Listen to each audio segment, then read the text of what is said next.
আলোচনা শুরু করতে চাচ্ছি পবিত্র কোরআনুল কারীমের সূরা যারিয়াতের ৫৬ নম্বর আয়াত থেকে। আল্লাহ রাব্বুল আলামিন বলেছেন, বা'দা আউযু বিল্লাহি মিনাশ শাইতানির রাজীম। আল্লাহ পাক বলেছেন, ওয়ামা খালাকতুল জিন্না ওয়াল ইনসা ইল্লা লিয়াবুদুন। আমি জিন এবং মানব জাতিকে শুধুমাত্র আমার ইবাদতের জন্যই সৃষ্টি করেছি। এই আয়াত থেকে বুঝতে পারছি আল্লাহ পাক আমাদেরকে কেন সৃষ্টি করেছেন। এই দুনিয়াতে পাঠিয়েছেন শুধুমাত্র তার ইবাদত করার জন্যে। আবার আল্লাহ পাক সূরা মুলকের মধ্যে বলছেন, تبارك الذي بيده الملك وهو على كل شيء قدير الذي خلق الموت والحياة ليبلوكم أيكم أحسن عملا। আল্লাহ রাব্বুল আলামিন জীবন এবং মৃত্যু সৃষ্টি করেছেন পরীক্ষা করার জন্য আমাদেরকে, যে আমাদের মধ্যে কাজের শ্রেষ্ঠকে, আইয়ুকুম আহসানু আমালা, আমলের শ্রেষ্ঠকে এটা দেখার জন্য আল্লাহ রাব্বুল আলামিন জীবন এবং মৌত সৃষ্টি করেছেন। অন্যত্র আল্লাহ পাক বলছেন, ওয়ামা হাযিহিল হায়াতুদ দুনিয়া ইল্লা মাতাউল গুরুর। এই দুনিয়ার জীবনটা খেল তামাশা ধোঁকা ছাড়া কিছুই নয়। আবার হাদিসে নবী সাল্লাল্লাহু আলাইহি ওয়াসাল্লাম বলছেন, দুনিয়ার জীবনের উদাহরণটা হচ্ছে এমন, একটা সাগরের মধ্যে আমরা আঙ্গুল ডুবালে যতটুকু পানি হাতে থাকে এতটুকু হলো দুনিয়া, এবং পুরো মহাসাগরটা হচ্ছে আখিরাত। আয়াতগুলোকে, হাদিসগুলোকে একসাথে করলে আমরা একটা বিষয় বুঝতে পারি যে দুনিয়াতে আল্লাহ পাক পাঠিয়েছেন তার ইবাদত করার জন্য, এবং ইবাদত করার জন্য আনলিমিটেড টাইম আল্লাহ পাক দেন নেই। ইবাদত করার জন্য আল্লাহ রাব্বুল আলামিন লিমিটেড টাইম দিয়েছেন। কাকে কতটুকু এটা আল্লাহ পাক ছাড়া কেউ জানেন না। এভারেজ ধরা হয় যে ৬০ থেকে ৭০ বছর, উম্মতে মুহাম্মাদের হায়াত ধরা হয় ৬০ থেকে ৭০-এর মধ্যে। এর আগের উম্মাহ অনেক বেশি সময় পেয়েছে, তারা কেউ কেউ ৫০০ বছর, ১০০০ বছর পর্যন্ত বেঁচে থাকত।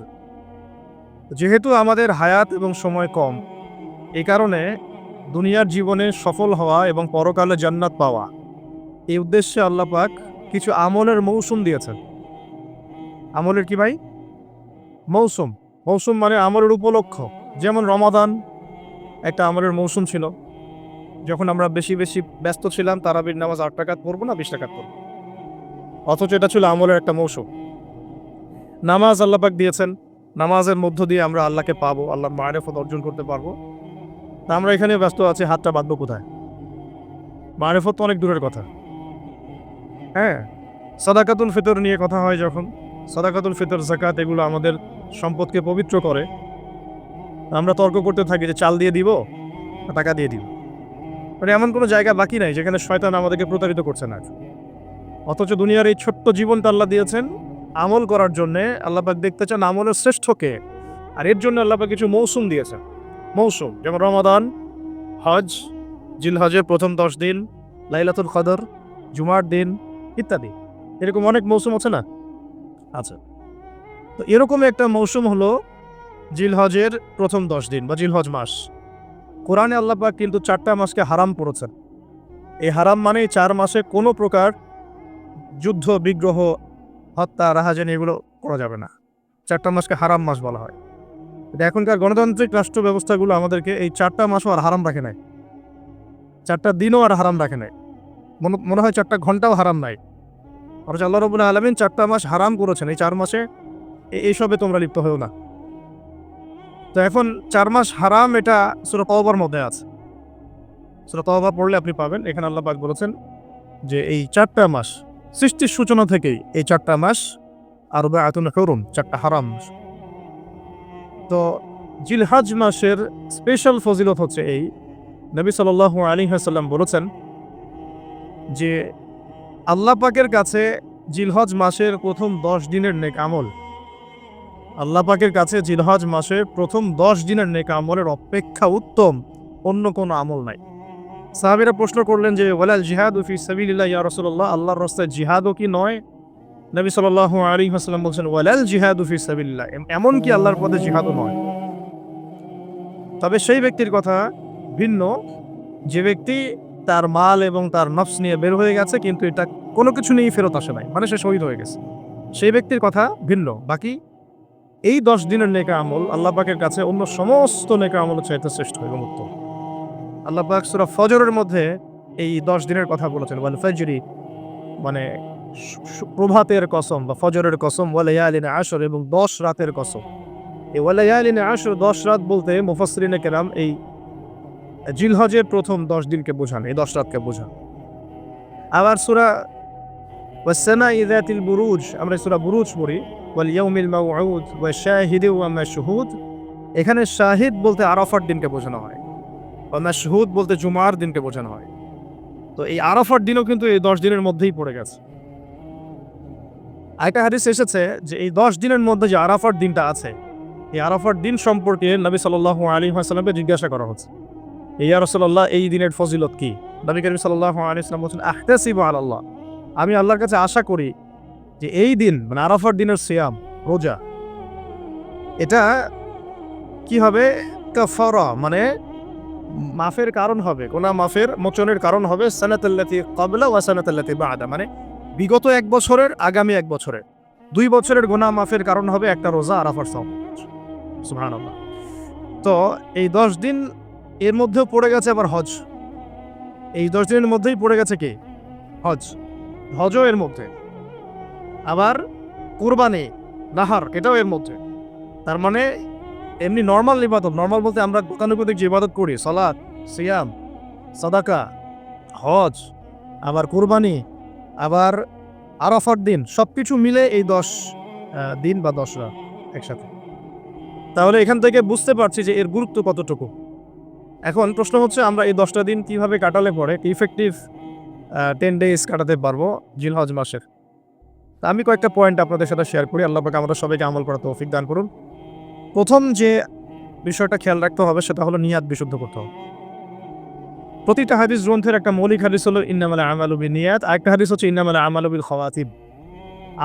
আমল ডিপেন্ড করে নিয়াতের উপরে এবং আমল ডিপেন্ড করে শেষ পরিণতির উপরে। মানে একজন মানুষ ভালো পথে চলছে, চলতে চলতে খারাপ হয়ে গেল, ওই অবস্থায় মৌত হলো, তার পরিণতি ভালো হলো। একজন মানুষ খারাপ পথে চলছে, তওবা করে ফিরে আসলো, এসে ভালো পথে চলা শুরু করে এখানে মৃত্যুবরণ করলো, তার পরিণতি ভালো হবে। ইন্নামাল আমালু বিল খাওয়াতিম, আমল শেষের উপর নির্ভর করে। আর আমরা তো জানি না যে কার শেষ কখন। এই কারণে সবসময় আমলে ব্যস্ত থাকা উচিত। আল্লাহ পাক তৌফিক দান করুন। আল্লামা তাকি উসমানী দামাত বারাকাতুহু, তার উস্তাদ তাকে বলতেন, তিনি তার কিতাবে লিখেছেন যে আমার উস্তাদ আমাকে বলতেন, আমার শাইখ আমাকে বলতেন যে প্রতিদিন দেহের যেমন খোরাক আছে, ঠিক তেমনি প্রতিদিন আত্মার খোরাক জোগাড় করো। প্রতিদিন দেহের খোরাকের জন্য আমরা 5 বার, 3 বার, 4 বার খাওয়া দাওয়া করি, নাস্তা খাই, সব মিলে 4-5 বার খাওয়া দাওয়া করি, পানি পান করি, ভিটামিন নেই, প্রোটিন নেই, কার্বোহাইড্রেট নেই, মিনারেলস নেই, তাই না? দুধ খাই, কত কি খাই। এগুলো দেহের খাবার। অনেকের সাথে আবার হারামও কিছু খাবার খায়। আর রুহের খাবার, প্রতিদিন রুহের খাবার জোগাড় করো। তিনি বলছেন এভাবে যে অন্তত একটা সময় নামাজের পরে, হোক ফজরের পরে বা মাগরিবের পরে বা আসরের পরে, কিছুক্ষণ ধীর স্থিরভাবে নীরবে বসে থাকো, আল্লাহর জিকির করতে থাকো, কোরআন তেলাওয়াত করতে থাকো, তাসবিহ তাহলিল করতে থাকো, আল্লাহর কাছে দোয়া করতে থাকো, হোক শেষ রাতে বা ফজরের পর বা মাগরিবের পর বা এশার পর, আপনার সুবিধা মতো সময়। ফজরের পর করতে পারলে বেশি ভালো হয়, শেষ রাত্রে করতে পারলে বেশি ভালো হয়। তো তার উস্তাদ তাকে বলতেন এটা হলো আত্মার খোরাক, এর মধ্য দিয়ে আমরা আত্মার খাবার পাই। আত্মা অসুস্থ হয়ে গেলে দেহ সুস্থ থাকে না। আমাদের সমাজে আমরা যারা চলাফেরা করছি, আমাদের বেশিরভাগের প্রবলেম একটা, আমাদের আত্মাগুলো দূষিত। এখন আত্মাগুলো দূষিত, এটা আমি 100% গ্যারেন্টি দিয়ে বলতে পারি। আত্মা দূষিত না হলে আমাদের চোখের হেফাজত করা সহজ হতো। আত্মা দূষিত না হলে আমাদেরকে সলাতে আসতে এত বেগ পেতে হতো না। আত্মা দূষিত না হলে সাদাকা যাকাত দিতে মনের মধ্যে এত কণ্ঠতা, কি বলবো, এত মানে কনজাস্টেড ভাবনা চিন্তা আসতো না। আত্মা দূষিত না হলে কিন্তু আমরা আল্লাহ পাকের বিধান পালনে এত যুক্তি বিজ্ঞান দর্শন খুঁজতাম না। আমাদের আত্মা কিন্তু অলরেডি করাপ্টেড। তো এটা নিজের বিবেকের সাথে প্রশ্ন করলেই পাওয়া যাবে, আয়নার সামনে দাঁড়ালে। তো এই আত্মা এখন বিশুদ্ধ করার জন্য আল্লাহ পাকের মৌসুমগুলো দিয়েছে। এই 10 দিন আমরা প্রথম যে কাজটা করতে পারি সেটা হলো নিয়তটা বিশুদ্ধ করা, যে আমি প্রত্যেকটা কাজ আল্লাহ পাকের সন্তুষ্টির জন্য করছি। এর আগে যারা দিনের পথে চলেছেন, কাজ করেছেন, শ্রম দিয়েছেন, দায়ী ছিলেন, মুহাদ্দিস, মুফতি, মুজাহিদ তারা ছিলেন, তারা একটা বিষয় খুব খেয়াল রাখতেন। অনেকগুলো কিতাব পড়াশোনা করে এই জিনিসটা আমি পেয়েছি, অনেকগুলো কিতাবই আছে, তারা যে কোনো কাজ করার আগে একটু ধীর স্থিরভাবে বসতেন বা 1 মিনিট একটু চিন্তা করতেন, আগে নিয়তটা খালাস করতেন, আমি এই কাজটা আল্লাহর জন্য করছি। আমরা ব্যস্ততার সাথে অনেক সময় চলাফেরা করে এই নিয়তটা খালাস করার সময় পাই না। তো আগেকার যারা বড় বড় বুজুর্গ ছিলেন, তারা নিয়তটা আগে খালাস করে নিতেন। এই কাজটা আমি আল্লাহর জন্য করছি, তারপরে কথা বলা শুরু করতেন, তারপরে নামাজে দাঁড়াতেন, তারপরে সাদাকা করতেন, তারপরে দাস দিতেন। মানে আগে একটু চুপ করে বসে থাকতেন যে আমি কাজটা আল্লাহর জন্য করছি। তো আমরা একটু এই যে 2-3 দিন হাতে আছে আমাদের, নিয়াতটাকে বিশুদ্ধ করব যে আমি যে আমলই করব, সেটা নামাজ হোক, রোজা হোক, হজ হোক, যাকাত হোক, কোরবানি যাই হোক, শুধু আল্লাহর জন্য, শুধু আল্লাহর জন্য, শুধু আল্লাহর জন্য, শুধু আল্লাহকে রাজি খুশি করার জন্যই সব করতে হবে। এটাই হলো আপনার বিশুদ্ধ নিয়াত। এরপরে এই 10 দিনের মূল কাজ হবে তওবা করা। এই 10 দিন বেশি বেশি আল্লাহর কাছে তওবা ইস্তেগফার করতে হবে, কারণ এই 10 দিনে হজ আছে। আর হজের সময় আরাফার মাঠে যে হাজিরা অবস্থান করেন, বলা হচ্ছে যে আরাফার মাঠে কোনো হাজি যদি 1 মিনিটও অবস্থান করে, তার হজ হয়ে গেছে। এত গুরুত্বপূর্ণ। দেখেন, এখন যদি আরাফার মাঠে গিয়ে আমি 6 মাস বসে থাকি, ওই ফজিলত পাবো না যা ওই সময় পাবো। এটা আল্লাহর হুকুম, আল্লাহর হুকুমের এহমিয়ত এটা। এখন যদি আমি আপনি আরাফার মাঠে বসে থাকি সারাদিন সারা রাত, ওই ফজিলত পাবো না যেটা হজের সময় পাওয়া যাচ্ছে। হজের মাঠে, আরাফার মাঠে যত হাজিরা আসবে, লক্ষ লক্ষ হাজি, তাদেরকে উদ্দেশ্য করে আল্লাহ পাক বলেন, ফেরেশতাদেরকে বলেন, দেখো আমার বান্দারা কি চায়, দেখো ওরা উস্কো খুস্কো চুল নিয়ে এসেছে, ধুলো মলিন হয়ে এসেছে। আল্লাহ পাক বলেন, তোমরা সাক্ষী থাক, আমি তাদেরকে মাফ করে দিলাম।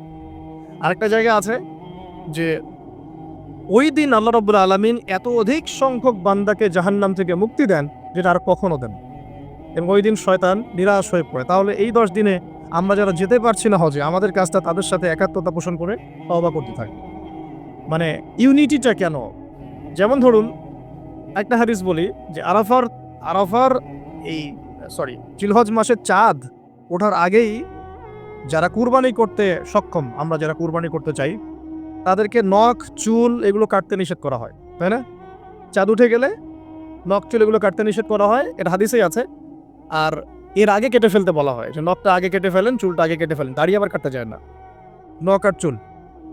তাতে কি হবে, আমরাও একটা, ওই যে যারা আমরা মানে হজ করতে যেতে পারি নাই, তাদের সাথে আমাদের একটা একাত্মতা হলো। কিন্তু তারাও যেমন এগুলোকে স্যাক্রিফাইস করলেন, আমরা আমাদের জায়গা থেকে স্যাক্রিফাইস করলাম এবং এই নেকিটা পেলাম, একটা কুরবানি নেকি পেয়ে গেলাম। কিন্তু আমরা কিন্তু ওখানে গিয়ে কুরবানি করতে পারি নাই।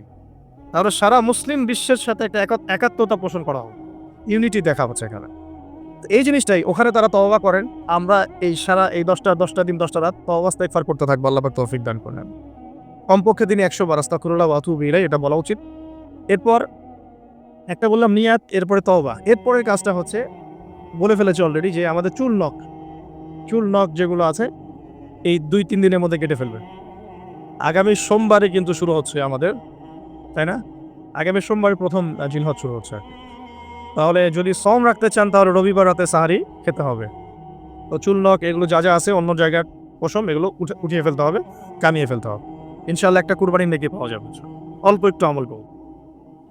আর 4 নাম্বার কাজটা হচ্ছে, এই 10টা দিন একটা ট্রেনিং সেশনের মতো নিয়ে নেই, 10 দিন 5 ওয়াক্ত নামাজটা জামাতে পড়ার চেষ্টা করুন।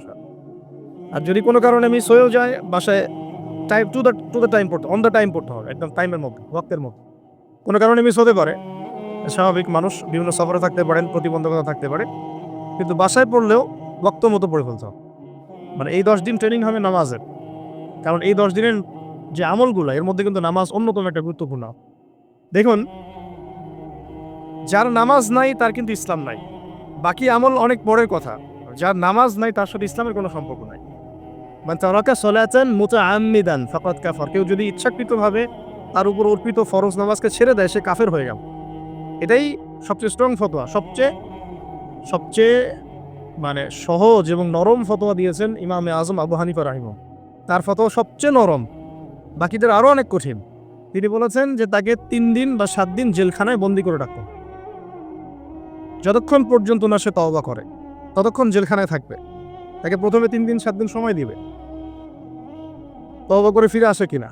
তওবা করে ফিরে না আসলে ওকে ওখানে রেখে দিবে, তওবা করে ফিরে আসলে ছেড়ে দাও। নরম ফতোয়া না এটা। অন্য ইমামদের ফতোয়া হচ্ছে ফাকাদ কাফার, সে ব্যক্তি কুফরি করেছে। এখন 10 দিনের অনেক আমলের কথা আমরা বলবো হয়তো বা সামনে, কিন্তু মূল আমলটা কি ভাই? নিয়াত বিশুদ্ধ করে তওবা করতে থাকা, নামাজটা শক্ত করে ধরা। আল্লাহ পাক সবাইকে নামাজ ধরার তৌফিক দান করুন। এবং ফরজ নামাজের সাথে 17 রাকাত ফরজ নামাজের সাথে বেতর পড়বেন 3 রাকাত। আর চেষ্টা করা যায় চেষ্টা করবেন যে 12 রাকাত এক্সট্রা নামাজ পড়ার জন্য। 12 রাকাত এক্সট্রা নামাজ মানে ফজরের আগে 2, জোহরের আগে 4 এবং পরে 2, মাগরিবের পরে 2, এশার পরে 2। এই যে 12, এটা যে ব্যক্তি পড়বে তার জন্য জান্নাতে একটা করে ঘর তৈরি করা হয়। তো এই আমলের মৌসুমটা কাজে লাগাই। এই প্রত্যেকটা দিন, প্রত্যেকটা রাত কিন্তু গুরুত্বপূর্ণ। একটা জয়ীফ হাদিস আসছে, এটা আমি আগে বলি না হাদিসটা। হাদিসটা তিরমিজিতে আসছে 689 নম্বর হাদিস ভাই। সনদ দুর্বল। আমাদের ইসমাইল হাফিজাহুল্লাহ তার বইয়ের মধ্যে কিন্তু এটা এনেছে। এখানে বলা হচ্ছে যে এই জিলহজের 10 দিন 10 রাতের ফজিলত এমন যে এর একদিন রোজা রাখলে 1 বছর রোজা রাখার নেকি পাওয়া, আর 1 রাত জাগলে একটা লাইলাতুল কদর জাগার নেকি পাওয়ার। তো এর সনদটা দুর্বল, এই জন্য আমি প্রথমে এটা বলি নাই। আমার উৎসাহ বাড়ানোর জন্য আমি কথাটা আপনাদেরকে বলি, আমার উৎসাহ পান যাতে করে। কারণ এখানে এই হাদিসের সাথে কিন্তু সহি আরও অনেক হাদিস রিলেটেড আছে। কারণ সহি হাদিসে আমরা দেখলাম কি যে এই 10 দিনের নেক আমল আল্লাহর কাছে সবচেয়ে বেশি প্রিয়। এটা সম্পৃক্ত, এটা তো মানে না আপনার একের সাথে একটা কনফ্লিক্ট না, কন্ট্রাডিক্টরি। তো নামাজটা আমরা খুব ভালো করে ধরার চেষ্টা করবো এবং 12 রাকাত এক্সট্রা নামাজ পড়ার চেষ্টা করবো ইনশাআল্লাহ। আল্লাহ পাক তৌফিক দান করুন। আর যদি রাত্রে জাগতে পারি আরও ভালো হয়। ফজরের আগে যদি 1 ঘন্টা জাগতে পারি, ওই যে আমরা যেমন লাইলাতুল কদরে তালাশ করার জন্য জাগতাম, শেষ দশকে ইতিকাফ করতাম, সেভাবে শেষ রাতে ওঠার চেষ্টা করি। আল্লাহ পাক আমাদের সবাইকে তৌফিক দান করুন, আমিন। এবং এই সময় বেশি বেশি দোয়া করা উচিত, বেশি বেশি জিকির করা উচিত, তাসবিহ তাহলিল করা উচিত এবং বেশি বেশি সলাতের সেজদায় আল্লাহর কাছে নিজের চাওয়াগুলো পেশ করা উচিত। আর এরপরে আমরা যে কাজটা করব এই 10 দিনে, সেটা হলো সওম রাখা, গুরুত্বপূর্ণ কাজ, রোজা রাখা। আমরা চেষ্টা করব 10টা রোজা রাখার। যদি না পারি অন্ততপক্ষে আরাফার সওম। আরাফার সওম কবে, এটা নিয়ে একটা বিতর্ক সামনে আসছে আহলুল ফেসবুক ওয়াল জামায়াতের মধ্য দিয়ে। 10 তারিখে রাখবেন না 9 তারিখে রাখবেন, এটা নিয়ে একটা বাহাস আবার সামনে আসবে। আমি আমার পক্ষ থেকে আপনাদেরকে একটা সলিউশন দিই যে আরাফার সওম 9 তারিখ, ঠিক আছে? আরাফার মাঠে যেদিন হাজিরা থাকবেন। অনেক কনফিউশন দেখতে পারেন, আপনি 2 দিনই রেখে দিবেন, ঝামেলা শেষ। কোনো সমস্যা, একটা রোজা রাখলে কি এমন হবে? আরও ভালো। আমরা তো ইয়াং, আমরা রাখতে পারবো ইনশাল্লাহ। না খেয়েও রাখতে পারবো ইনশাল্লাহ। পানি যদি নাও খেতে পারেন, 1 ঢোক পানি খেয়েছেন সারিতে, ওটা দিয়ে রোজা রাখা যাবে না ইনশাল্লাহ? তো আমরা পারবো। আমাদের মনের মধ্যে শয়তান কিছু দুর্বলতা সৃষ্টি করে। আল্লাহর পথে বেরিয়ে গেলেই দেখবেন শক্তি আল্লাহর পক্ষ থেকে আসে। অনেক সময় অলসতা আসতে পারে যে মনে হয় পারছি না, মনে হয় পারবো না। যখন নেমে যাবেন দেখবেন পারছেন ইনশাআল্লাহ। আমরা সহজ সমাধানে যাই, 2টা রোজাই রাখবো ইনশাআল্লাহ, ঠিক আছে? কি হবে তাহলে? আগের 1 বছর, পরের 1 বছর, 2 বছরের গুনাহ মাফ হবে ইনশাআল্লাহ, ঠিক আছে? তো এখন আমরা আরাফার সওম তো আসতে দেরি আছে। আমরা এই 10 দিন যতগুলো করে সম্ভব রোজা রাখার চেষ্টা করি। এটা সোমবারেই শুরু হচ্ছে, সোমবার আবার রোজা রাখা কি সুন্নাহ। সোমবার একটা রাখতে পারি, আবার বৃহস্পতিবার একটা রাখতে পারি, 2টা হয়ে গেল। আবার আরাফার 2টা রাখতে পারি, 4টা হয়ে গেল। অন্তত 4টা-5টা রাখার চেষ্টা করি। আর যারা পারবেন 10টাই রাখার চেষ্টা করেন, আল্লাহ পাক তৌফিক দান করুন। আর এই 10 দিনের আরেকটা আমল হচ্ছে, আমরা যারা হজে যাই নাই তারা কি করব? আমরা এখন কুরবানি করবো এখানে। তো কুরবানির সময় আইয়ামে তাশরিকের যে দিনগুলো আসবে, এই সময় বেশি বেশি এই যে তাকবীর পড়তে হয়। তাকবীরটা কি? আল্লাহু আকবার, আল্লাহু আকবার, লা ইলাহা ইল্লাল্লাহ, আল্লাহু আকবার, আল্লাহু আকবার, ওয়ালিল্লাহিল হামদ। এটা আমরা বেশি বেশি পড়বো। পাশাপাশি কুরবানির পশু ক্রয় করবেন। কুরবানির পশু ক্রয়ের সময় আমি বলছি যে শোডাউন আইওয়াস এগুলো করতে যাবেন না। আপনার সামর্থ্যের সেরাটা কিনবেন। এবং মানুষকে যে বলছি, মানুষকে দেখানোর জন্য নয়, শুধু আল্লাহকে রাজি খুশি করার জন্য আমি পশু কিনবো, হোক ছোট তো কি হয়েছে? আর আমার সামর্থ্য আছে 1 লাখ টাকার পশু কিনবেন, 1 লাখ টাকার পশু কিনবেন, কি সমস্যা? কিন্তু মানুষকে শো অফ করতে যাব। আর এই পশুটার প্রতি মহব্বত থাকতে হবে, তাকে একটু আদর করতে হয়, তাকে নিজ হাতে খাওয়াতে হয়, তাকে নিজ হাতে গোসল দিতে হয়। এগুলো করলে তার প্রতি মহব্বত সৃষ্টি। এটা কেন? কারণ এইটা কিসের স্মৃতি? এটা ইব্রাহিম আলাইহিস সালাম আর ইসমাইল আলাইহিস সালামের সেই ত্যাগের স্মৃতি, ঠিক আছে? তো এখানে 10 দিনের সবচেয়ে বড় 2টা আমল হচ্ছে কিন্তু হজ আর কোরবানি। হজ আর কোরবানি। আর এই হজ আর কোরবানির পুরো যে সিলসিলাটা আর সুন্নাহটা, এটা ইব্রাহিম আলাইহিস সালামের পরিবারের সাথে সম্পৃক্ত। হজের একটা কাজ খেয়াল করে দেখেন, তাওয়াফ, কাবাঘর, সাই, জমজম, এগুলো সব তার সাথে সম্পৃক্ত। ইব্রাহিম আলাইহিস সালামের স্মৃতির সাথে সম্পৃক্ত। শয়তানকে পাথর নিক্ষেপ করা, সবকিছু। আর এই নাহরটা আমরা করি, এটার ঘটনা আপনারা সবাই জানেন। এটা নিয়ে ইনশাআল্লাহ ঈদের আগে লেকচার বক্তব্য আসবে। এখানে একটা জিনিস শিক্ষা দেওয়া হচ্ছে, অনেক বিস্তারিত আজকে আর কথা বলবো না, এটা বলে শেষ করছি। একটা জিনিস শিক্ষা দেওয়া হয়েছে, আল্লাহর হুকুমের সামনে আত্মসমর্পণ করা। কুরবানির মূল শিক্ষা কি ভাই? আল্লাহর হুকুমের সামনে আত্মসমর্পণ করা। কোনো যুক্তিতেই ধরবে না কেন একটা বাচ্চা ছেলেকে জবাই করতে হবে, কুরবানি করতে হবে, কোনো বিজ্ঞানে ধরবে না, কোনো যুক্তিতেই ধরবে না। বরং আপনার বর্তমান বিশ্বের লোকজন বলবে যে এটা হচ্ছে মানবতা বিরোধী অপরাধ। মুসলমানদের রক্ত গেলে অবশ্য এটা বলে না তারা, কুফারদের কারো রক্ত গেলে তখন বলে। মুসলমানরা মরে শেষ হয়ে গেলেও কোনো সমস্যা নাই, ওটা তো মানবতা বিরোধী অপরাধ না, বরং মানবতার খেদমত হয়েছে ওদের ইতিহাসে। মুসলমানদের মূল্য ওরা মনে করে যে পয়জনগুলো গেল একটা, ঠিক আছে। তো সময় আসবে ইনশাআল্লাহ, এই দিন নয়, আরো দিন আসবে না ইনশাআল্লাহ তাআলা। চলতে থাক, আমরাও দেখতে থাকি কতদূর পর্যন্ত যায়। তবে এটা সত্য যে সব সময় পরিবর্তন হয়, এই সময়েরও পরিবর্তন হবেই ইনশাআল্লাহ আযজা ওয়া জাল। কেউ থাকবে না থাক, ওইদিকে যাচ্ছি না। মূল চেতনাটা কি ভাই? আল্লাহ পাকের হুকুমের সামনে মাথা নত করে দাও। একটা এক্সাম্পল দিয়ে আপনাকে বুঝাই। হারাম শরীফে নামাজ পড়লে কত নেকি হয়?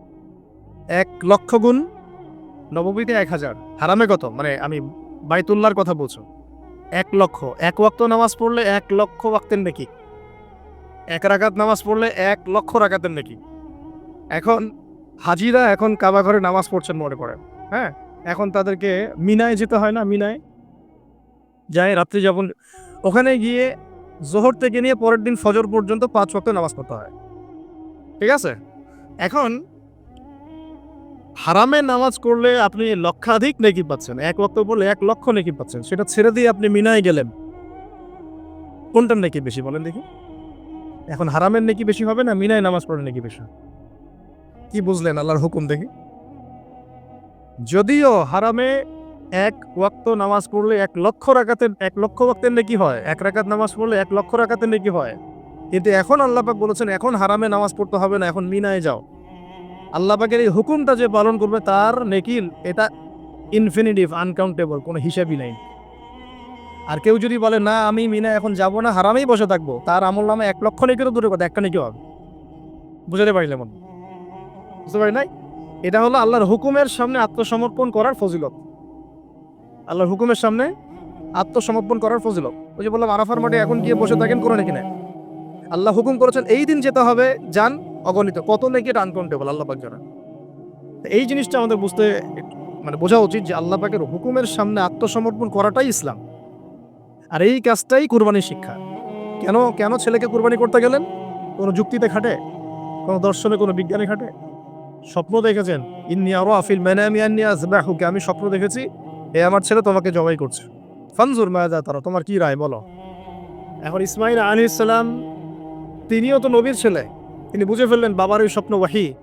ইয়া আবাতি, হে আমার বাবা, ইফআল মা তুমার, আপনাকে যে আদেশ করা হয়েছে আপনি তাই করুন। সাতাজিদুনি ইনশাআল্লাহু মিনাস সাবিরিন, ইনশাআল্লাহ আপনি আমাকে ধৈর্যশীল পাবেন। আমাদের এই পুরো প্রজন্মের মধ্যে এমন ছেলে কয়টা পাওয়া যায়? ছোট ছোট ছেলে পেলে, আমরা তো ঢাকা শহরে থাকি, এখন দেখি অলিতে গলিতে ছোট ছোট ছেলে পেলে বসে বসে গাঁজা খায়, পিচ্চি পিচ্চি ছেলে, 10 থেকে 12 বছর বয়স।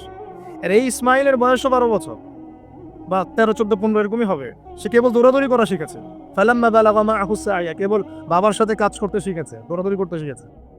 সেই ছেলে বলছে ইয়া আবাতি, হে আমার বাবা, ইফআল মা তুমার, যা আদেশ আল্লাহ করেছেন তাই করেন। সে বুঝে গিয়েছে এটা আল্লাহ পাকের আদেশ। তো জীবন দিচ্ছে এখানে ইসমাইল, আর আত্মত্যাগ করছে কে? তার বাবা। আমরা আমাদের যে কুরবানির পশুটা জবাই করি 10,000 টাকা মূল্য, 40,000 টাকা মূল্য, এই মূল্যটাকে আমার সন্তানের সাথে কখনো মেলানো যাবে? আপনার সন্তানের মূল্য কি 40,000 টাকা? আপনার সন্তানের মূল্য কি 10,000 টাকার খাসির সমান? এটার কোনো মূল্যই নাই। এটা হচ্ছে অমূল্য রতন, এটা তো আপনি টাকা দিয়ে হিসাব করতে পারবেন না। বাবা কেন তাহলে সন্তানকে কুরবানির জন্য এই জজবা দেখালো বা এই মানে ইনিশিয়েটিভ নিল, পদক্ষেপ নিল কেন? বিকজ একটাই, আল্লাহ পাকে হুকুম। আল্লাহ বলেছেন করো, বাস করতে হবে। আল্লাহ বলেছেন করো, বাস করতে হবে, এটা তিনিও করলেন, তার সন্তানও করলেন। শুধু তাই না, ফালাম্মা আসলামা ওয়া তাল্লাহু লিল জাবিন, আল্লাহ পাক বলছেন যে যখন তারা উভয়ে আত্মসমর্পণ করলো এবং ডান পাশে কাত পরে সন্তানকে শুইয়ে দিল, ছুরি চালাবে কে বলে, তখনই আল্লাহ পাক বলছেন যে কি বলছেন? হ্যাঁ, ওয়া নাদাইনাহু আইয়া ইব্রাহিম, আমরা ডাকলাম, মানে আল্লাহ বলছেন আমি ডাকলাম, হে ইব্রাহিম, কদ সাদ্দাকতা রুইয়া, তুমি তোমার স্বপ্ন সত্যায়ন করেছো। এটা ছিল আল্লাহর পক্ষ থেকে একটা পরীক্ষা। ওয়া ফাদাইনাহু বিযিবহিন আযীম, একটা মহান কুরবানি আমি সামনে দিলাম, তখন ফিদিয়া দিলাম। ওয়া তারাকনাহু ফিল আখিরিন, এবং পরবর্তীদের জন্য এটাকে নিদর্শন স্বরূপ রেখে দিলাম। দেখেন, কুরবানির যখন সিজনটা আসবে অনেক পশুপ্রেমী মানবতাবাদী বের হয়ে যাবে। টাকা পয়সা নষ্ট হয়, পরিবেশ নষ্ট হয়, পশুর প্রাণ যায়, এইটা সেইটা। এরা আবার সারা জীবন KFC খায়, এটা আলাদা বিষয়। তো কুরবানি করছি আমরা, আত্মত্যাগ আমাদের। কুরবানি করছেন ইব্রাহিম আলাইহিস সালাম, আত্মত্যাগ ইসমাইলের। আর আমরা মানুষ, আমাদেরকে শুধু বলা হয়েছে ওই 10,000 বা 20,000 টাকার সমমূল্যের একটা পশু দাও তুমি। আলোচনা শুরু করতে চাচ্ছি পবিত্র কোরআনুল কারীমের সূরা যারিয়াতের 56 নম্বর আয়াত থেকে। আল্লাহ রাব্বুল আলামিন বলেছেন, বা'দা আউযু বিল্লাহি মিনাশ শাইতানির রাজীম। আল্লাহ পাক বলেছেন, ওয়ামা খালাকতুল জিন্না ওয়াল ইনসা ইল্লা লিয়া'বুদুন। আমি জিন এবং মানব জাতিকে শুধুমাত্র আমার ইবাদতের জন্যই সৃষ্টি করেছি। এই আয়াত থেকে বুঝতে পারছি আল্লাহ পাক আমাদেরকে কেন সৃষ্টি করেছে। এই দুনিয়াতে পাঠিয়েছেন শুধুমাত্র তার ইবাদত করার জন্য। আবার আল্লাহ পাক সূরা মুলকের মধ্যে বলছেন, তাবারাকাল্লাযী বিয়াদিহিল মুলক ওয়া হুয়া আলা কুল্লি শাইইন কাদির আল্লাযী খালাকাল মাউতা ওয়াল হায়াতা লিয়াবলুয়াকুম আইয়ুকুম আহসানু আমালা। আল্লাহ রাব্বুল আলামিন জীবন এবং মৃত্যু সৃষ্টি করেছেন পরীক্ষা করার জন্য আমাদেরকে, যে আমাদের মধ্যে কাজের শ্রেষ্ঠ কে, আইয়ুকুম আহসানু আমালা, আমলের শ্রেষ্ঠকে এটা দেখার জন্য আল্লাহ রাব্বুল আলামিন জীবন এবং মৌত সৃষ্টি করেছেন। অন্যত্র আল্লাহ পাক বলছেন, ওয়ামা হাযিহিল হায়াতুদ দুনিয়া ইল্লা মাতাউল গুরুর। এই দুনিয়ার জীবনটা খেল তামাশা ধোঁকা ছাড়া কিছুই নয়।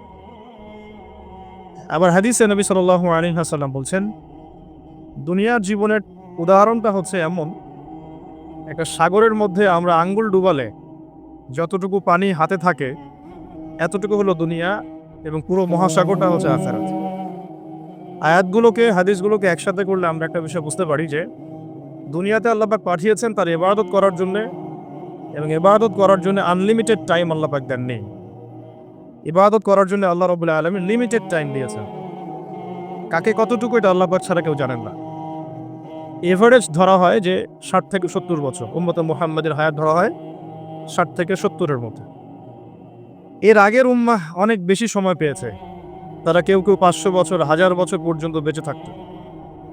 যেহেতু আমাদের হায়াত এবং সময় কম, এই কারণে দুনিয়ার জীবনে সফল হওয়া এবং পরকালে জান্নাত পাওয়া, এই উদ্দেশ্যে আল্লাহ পাক কিছু আমলের মৌসুম দিয়েছেন। আমলের কি ভাই? মৌসুম। মৌসুম মানে আমলের উপলক্ষ। যেমন রমাদান একটা আমলের মৌসুম ছিল, যখন আমরা বেশি বেশি ব্যস্ত ছিলাম, তারাবির নামাজ 8 রাকাত পড়বো না 20 রাকাত পড়বো, অথচ এটা ছিল আমলের একটা মৌসুম। নামাজ আল্লাহ পাক দিয়েছেন, নামাজের মধ্য দিয়ে আমরা আল্লাহকে পাবো, আল্লাহর মারিফত অর্জন করতে পারবো। তা আমরা এখানে ব্যস্ত আছি, হাতটা বাঁধবো কোথায়? মারিফত তো অনেক দূরের কথা। হ্যাঁ, সাদাকাতুল ফিতর নিয়ে কথা হয় যখন, সাদাকাতুল ফিতর, যাকাত, এগুলো আমাদের সম্পদকে পবিত্র করে। আমরা তর্ক করতে থাকি যে চাল দিয়ে দিব না টাকা দিয়ে দিব। মানে এমন কোনো জায়গা বাকি নাই যেখানে শয়তান আমাদেরকে প্রতারিত করছে না। অথচ দুনিয়ার এই ছোট্ট জীবনটা আল্লাহ দিয়েছেন আমল করার জন্যে। আল্লাহ পাক দেখতে চান আমলের শ্রেষ্ঠকে, আর এর জন্য আল্লাহ পাক কিছু মৌসুম দিয়েছেন। মৌসুম যেমন রমাদান, হজ, জিলহজের প্রথম 10 দিন, লাইলাতুল কদর, জুমার দিন ইত্যাদি। এরকম অনেক মৌসুম আছে না?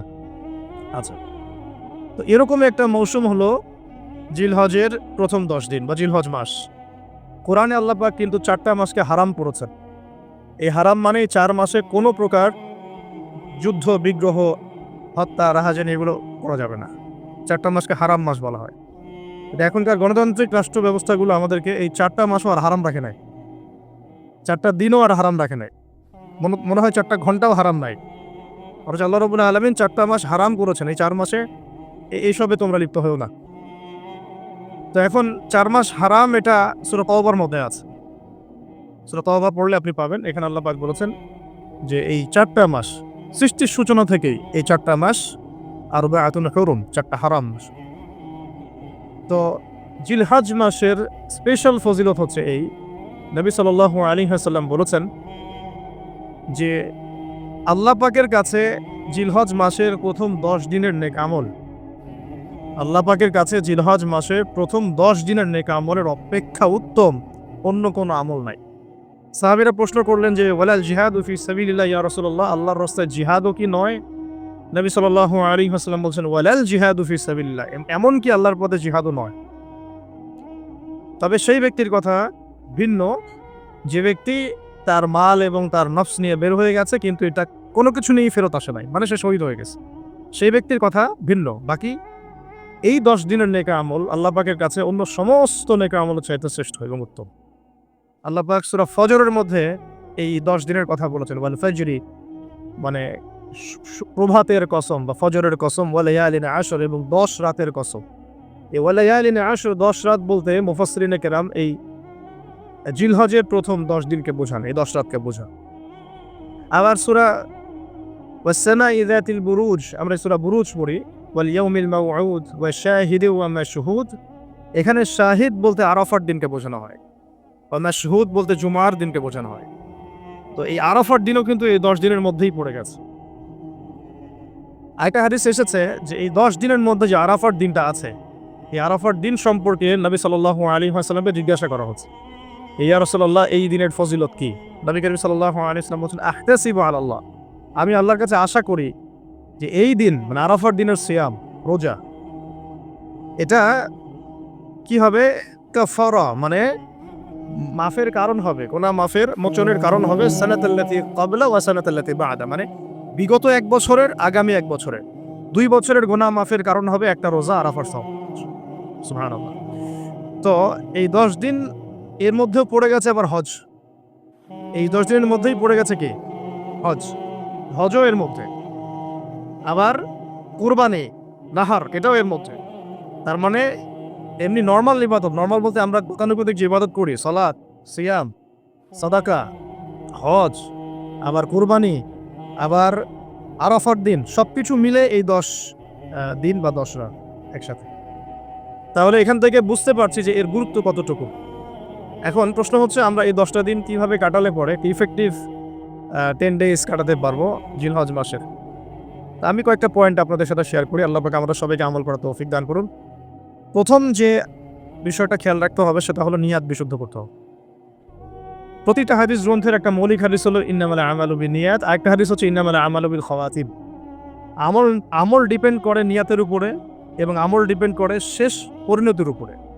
মানে একজন মানুষ ভালো পথে চলছে, চলতে চলতে খারাপ হয়ে গেল, ওই অবস্থায় মৌত হলো, তার পরিণতি ভালো হলো। একজন মানুষ খারাপ পথে চলছে, তওবা করে ফিরে আসলো, এসে ভালো পথে চলা শুরু করে এখানে মৃত্যুবরণ করলো, তার পরিণতি ভালো হবে। ইন্নামাল আমালু বিল খাওয়াতিম, আমল শেষের উপর নির্ভর করে। আর আমরা তো জানি না যে কার শেষ কখন। এই কারণে সবসময় আমলে ব্যস্ত থাকা উচিত। আল্লাহ পাক তৌফিক দান করুন। আল্লামা তাকি উসমানী দামাত বারাকাতুহু তার উস্তাদ তাকে বলতেন, তিনি তার কিতাবে লিখেছেন যে আমার উস্তাদ আমাকে বলতেন, আমার শাইখ আমাকে বলতেন যে প্রতিদিন দেহের যেমন খোরাক আছে ঠিক তেমনি প্রতিদিন আত্মার খোরাক জোগাড় করো।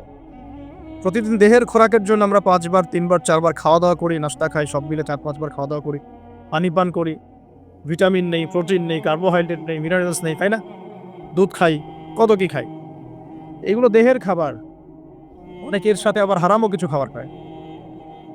আর রুহের খাবার, প্রতিদিন রুহের খাবার জোগাড় করো। তিনি বলছেন এভাবে যে অন্তত একটা সময় নামাজের পরে, হক ফজরের পরে বা মাগরিবের পরে বা আসরের পরে কিছুক্ষণ ধীর স্থিরভাবে নীরবে বসে থাকো, আল্লাহর জিকির করতে থাকো, কুরআন তেলাওয়াত করতে থাকো, তাসবিহ তাহলিল করতে থাকো, আল্লাহর কাছে দোয়া করতে থাকো, হোক শেষ রাতে বা ফজরের পর বা মাগরিবের পর বা এশার পর, আপনার সুবিধা মতো সময়। ফজরের পর করতে পারলে বেশি ভালো হয়, শেষ রাত্রে করতে পারলে বেশি ভালো হয়। তো তার উস্তাদ তাকে বলতেন এটা হলো আত্মার খোরাক, এর মধ্য দিয়ে আমরা আত্মার খাবার পাই।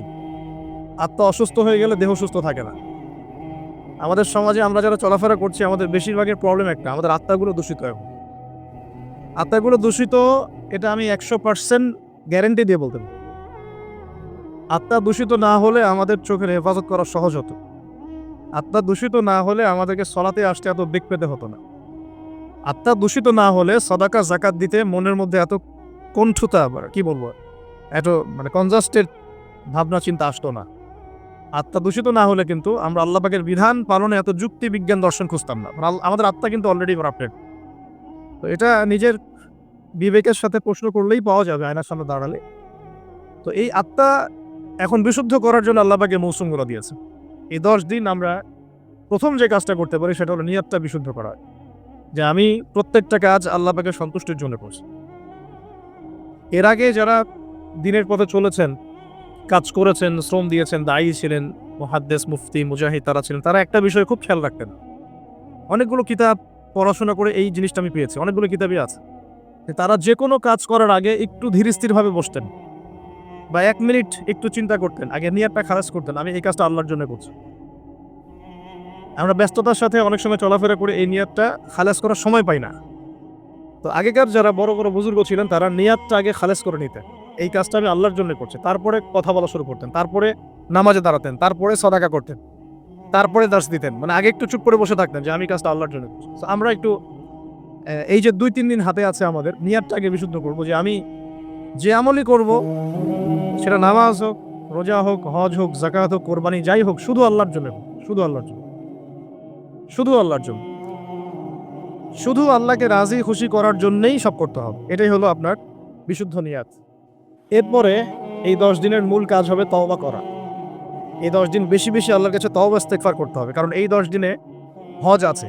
আর হজের সময় আরাফার মাঠে যে হাজির অবস্থান করেন, বলা হচ্ছে যে আরাফার মাঠে কোনো হাজি যদি 1 মিনিটও অবস্থান করে তার হজ হয়ে গেছে।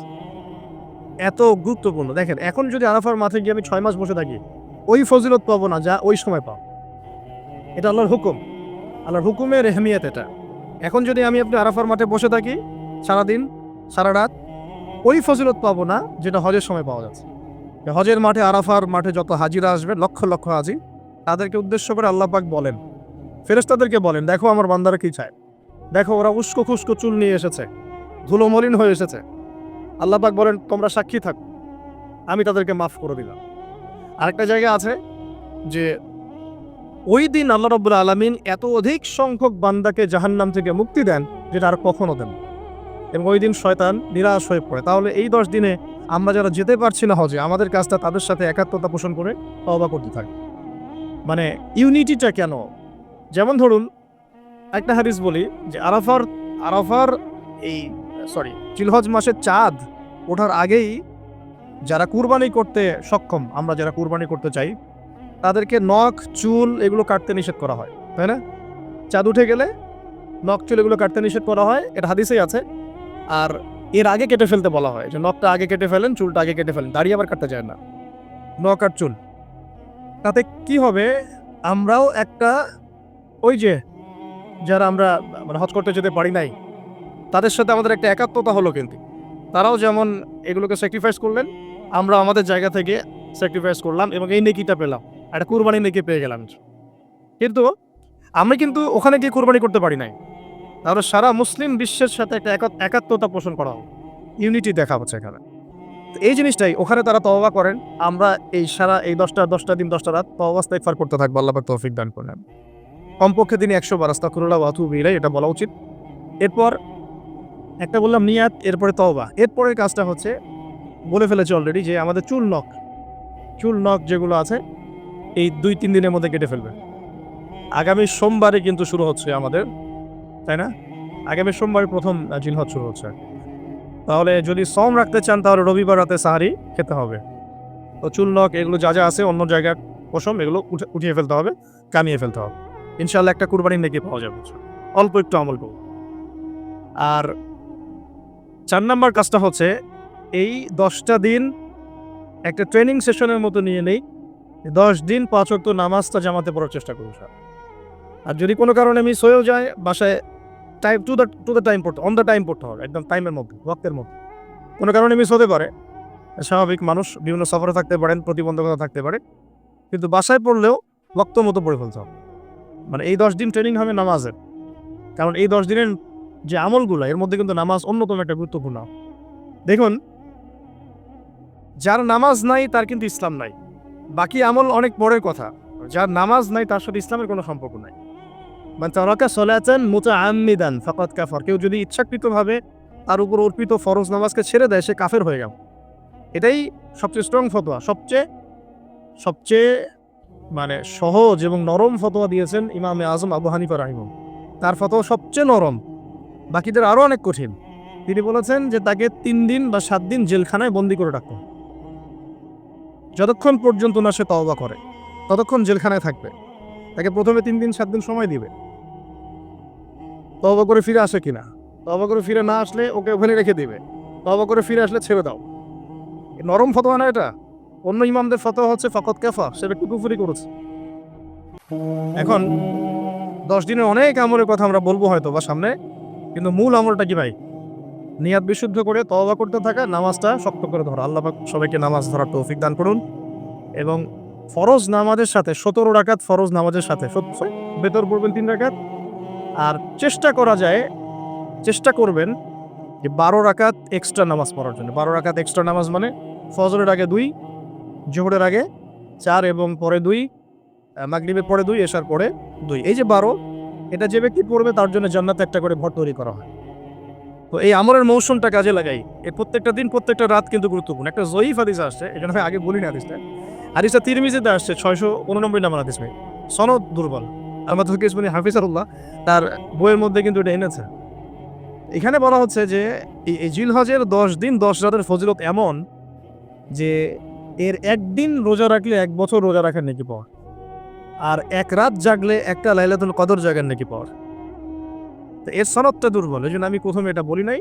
আমার উৎসাহ বাড়ানোর জন্য আমি কথাটা আপনাদেরকে বলি, আমার উৎসাহ পান যাতে করে। কারণ এখানে এই হাদিসের সাথে কিন্তু সহি আরো অনেক হাদিস রিলেটেড আছে। কারণ সহি হাদিসে আমরা দেখলাম কি যে এই 10 দিনের নেক আমল আল্লাহর কাছে সবচেয়ে বেশি প্রিয়। এটা সম্পৃক্ত, এটা তো মানে না আপনার একের সাথে একটা কনফ্লিক্ট না, কন্ট্রাডিক্টরি। তো নামাজটা আমরা খুব ভালো করে ধরার চেষ্টা করবো এবং 12 রাকাত এক্সট্রা নামাজ পড়ার চেষ্টা করবো ইনশাআল্লাহ। আল্লাহ পাক তৌফিক দান করুন। আর যদি রাত্রে জাগতে পারি আরও ভালো হয়। ফজরের আগে যদি 1 ঘন্টা জাগতে পারি, ওই যে আমরা যেমন লাইলাতুল কদরে তালাশ করার জন্য জাগতাম, শেষ দশকে ইতিকাফ করতাম, সেভাবে শেষ রাতে ওঠার চেষ্টা করি। আল্লাহ পাক আমাদের সবাইকে তৌফিক দান করুন, আমিন। এবং এই সময় বেশি বেশি দোয়া করা উচিত, বেশি বেশি জিকির করা উচিত, তাসবিহ তাহলিল করা উচিত এবং বেশি বেশি সলাতের সেজদায় আল্লাহর কাছে নিজের চাওয়াগুলো পেশ করা উচিত। আর এরপরে আমরা যে কাজটা করব এই 10 দিনে, সেটা হলো সওম রাখা, গুরুত্বপূর্ণ কাজ, রোজা রাখা। আমরা চেষ্টা করব 10টা রোজা রাখার। যদি না পারি অন্তত পক্ষে আরাফার সওম কবে এটা নিয়ে একটা বিতর্ক সামনে আসছে আহলুল ফেসবুক ওয়াল জামায়াতের মধ্য দিয়ে। 10 তারিখে রাখবেন না 9 তারিখে রাখবেন, এটা নিয়ে একটা বাহাস আবার সামনে আসবে। আমি আমার পক্ষ থেকে আপনাদেরকে একটা সলিউশন দিই যে আরাফার সওম 9 তারিখ, ঠিক আছে? আরাফার মাঠে যেদিন হাজিরা থাকবেন। অনেক কনফিউশন দেখতে পারেন, আপনি 2 দিনই রেখে দিবেন, কেমন শেষ, কোনো সমস্যা। একটা রোজা রাখলে কি এমন হবে? আরও ভালো। আমরা তো ইয়াং, আমরা রাখতে পারবো ইনশাল্লাহ, না খেয়েও রাখতে পারবো ইনশাল্লাহ। পানি যদি নাও খেতে পারেন, 1 ঢোক পানি খেয়েছেন সারিতে, ওটা দিয়ে রোজা রাখা যাবে না ইনশাল্লাহ। তো আমরা পারবো। আমাদের মনের মধ্যে শয়তান কিছু দুর্বলতা সৃষ্টি করে, আল্লাহর পথে বেরিয়ে গেলেই দেখবেন শক্তি আল্লাহর পক্ষ থেকে আসে। অনেক সময় অলসতা আসতে পারে যে মনে হয় পারছি না, মনে হয় পারবো না, যখন নেমে যাবেন দেখবেন পারছেন ইনশাআল্লাহ। তা আমরা সহজ সমাধানে যাই, 2টা রোজে রাখবো ইনশাআল্লাহ, ঠিক আছে? কি হবে তাহলে? আগের 1 বছর, পরের 1 বছর, 2 বছরের গুনাহ মাফ হবে ইনশাআল্লাহ, ঠিক আছে? তো এখন আমরা আরাফার সওম তো আসতে দেরি আছে। আমরা এই 10 দিন যতগুলো করে সম্ভব রোজা রাখার চেষ্টা করি। এটা সোমবারেই শুরু হচ্ছে, সোমবার আবার রোজা রাখা কি সুন্নাহ। সোমবার একটা রাখতে পারি, আবার বৃহস্পতিবার একটা রাখতে পারি, 2টা হয়ে গেল। আবার আরাফার 2টা রাখতে পারি, 4টা হয়ে গেল। অন্তত 4টা 5টা রাখার চেষ্টা করি। আর যারা পারবেন 10টাই রাখার চেষ্টা করেন। আল্লাহ পাক তৌফিক দান করুন।